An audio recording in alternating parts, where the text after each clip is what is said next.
Points A and B lie on a circle with radius 1, and arc AB has a length of pi over 3. What fraction of the circle of the circumference?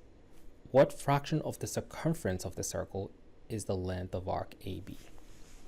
So real quickly, if I were to sketch this circle, it's got a radius of 1, and for the astute, you might think already this is referring to the unit circle basically, right?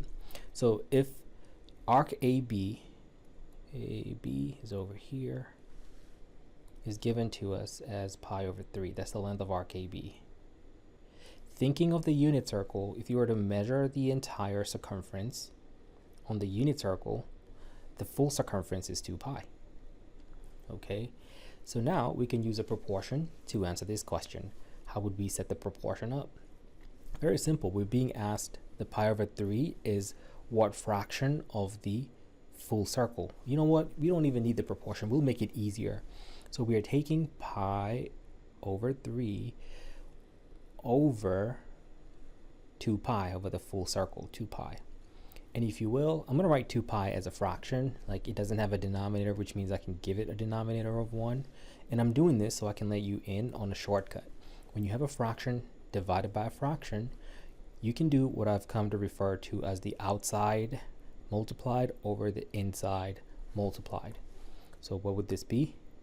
Pi times 1 is pi over 3 times 2 pi is 6 pi. And yes, we can simplify this because pi and pi cancel out. We now have a 1 up here. So you see what the fraction is. 1 over 6 would be the answer to this question. But let's say you don't want to do my method of, outside over inside. Outside multiplied over inside multiplied. You could do keep, change, flip. When you're dividing fractions, you keep the top fraction, change the sign to multiplication, and then you flip the bottom fraction like so. And again, the pi's cancel, and you still end up with 1 over 6, because 3 times 2 on the bottom is 6. So either way, you get the 1/6. Hope that helps.